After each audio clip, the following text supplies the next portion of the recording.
Thor, the most Viking god of thunder, and Kukulkan, the feathered serpent god, and Namor. Both these characters are incredibly entertaining and powerful. They are also warriors, soldiers, protectors, leaders, and rulers. And so, with all those characteristics being so similar, I figured why not make a video on who would win between these two characters if they were to fight each other in an all-out battle. So today in the MC Clash, that is the battle I have in store for y'all. Like, share, subscribe, comment down below, and any thoughts you have about this video. Now, let's begin by going through a couple feats and facts about both these characters from their respective appearances in the MCU thus far. We shall be beginning with Namor, the feathered serpent god.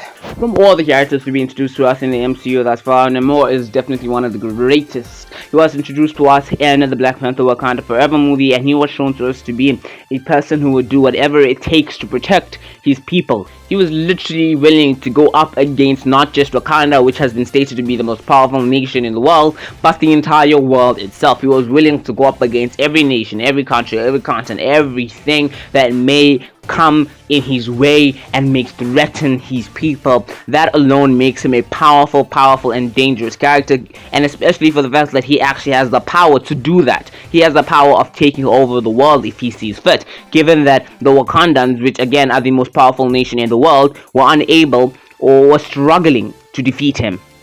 Upon the surface, well, the Namor is a powerful character whose physical strength far surpasses that of other characters such as Iron Man and rivals that of Thor. And then in terms of durability, he's far above many characters in the MCU, given that to actually hurt him, since his skin is made of vibranium, he's fully made of vibranium, you'd actually need the same force displayed by Thanos in the Avengers Endgame destroying Captain America's shield, as well as the same force displayed by Vision, Iron Man, and Thor when going up against Ultron. Even that too might not be enough, given how long it took for them to actually start breaking through Ultron's armor and start hurting him. Just need a whole lot of energy to actually hurt Namor, given that many characters in the MCU do not have that power that makes him even more dangerous. And then he is also quite skilled in martial arts. He has the ability of flying. He is quite fast in the air and upon the surface world. In terms of speed on the surface world, he can rival the speed of characters like Thor. And then when he goes into the water, he's even more powerful, getting to a level where his physical strength alone could rival that of the Hulk. That is phenomenal on its own, meaning he already defeats many characters in the MCU. His speed is also increased within the water. Namor, Kukulkan, the feathered serpent god, is a powerful character who should never be threatened. Now, does that mean he has the capabilities of defeating the god of thunder?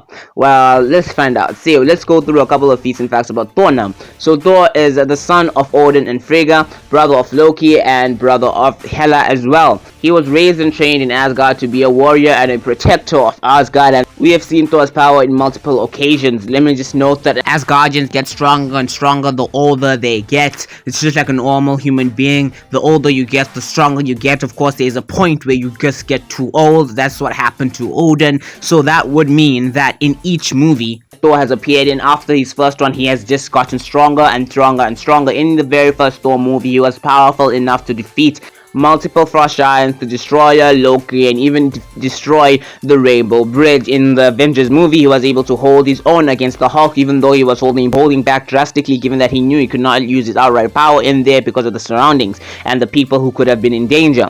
He also did kind of defeat Iron Man in that movie. All incredible feats you could consider. And in the end of the movie, in the final fight scene, he was able to hold back multiple Leviathans and Chitauri from coming through the portal using his powerful lightning. In the Avengers Age of Ultron, he was more or less able to kind of react to the speed of Quicksilver and easily destroy Ultron. Brought in Thor the Dark World, he was taking a battering from Curse, yet he was still surviving, which is incredible given how many people Curse has killed and how easily he's done it.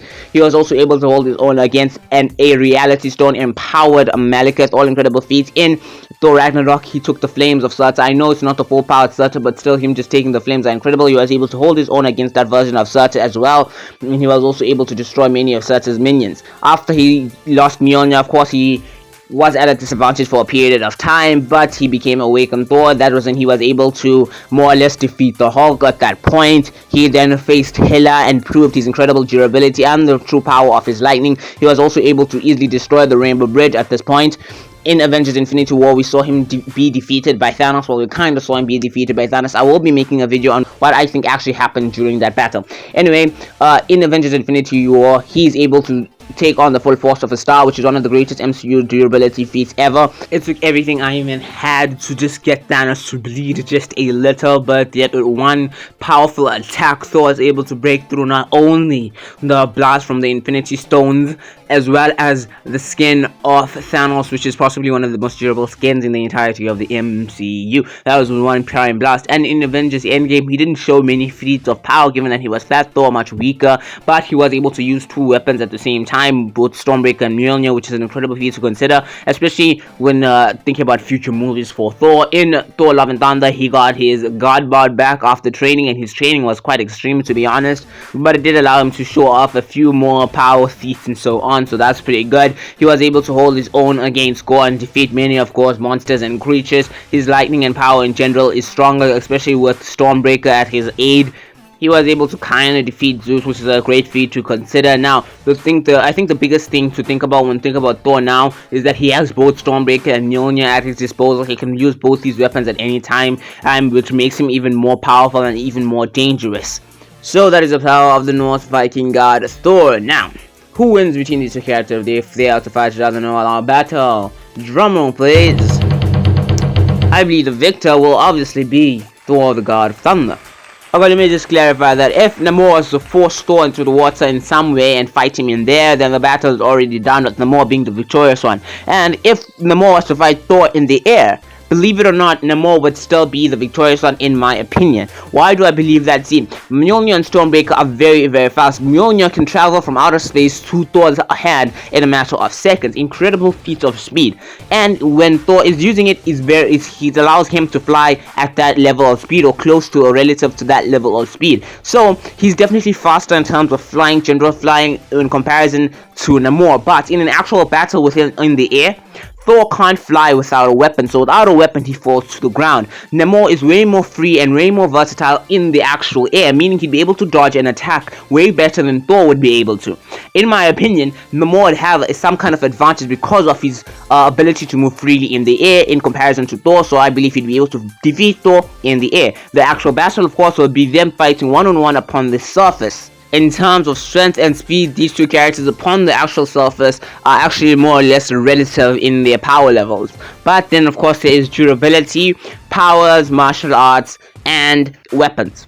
Namor is made of vibranium. Thanos was able to smash vibranium with his hands when going up against Vision, kind of. Thor was able to take a blast from the Power Stone directly to his skull, or like, I don't know what kind of blast that was, but he was taking it directly to his skull and he was actually holding his own. It was painful, but he wasn't dying. He also took multiple blows from the Hulk and did not bleed, and that was in Thor Ragnarok. He has taken many blows from different characters. In Thor Love and Thunder, he did not bleed throughout the entire movie. That kind of displays incredible durability.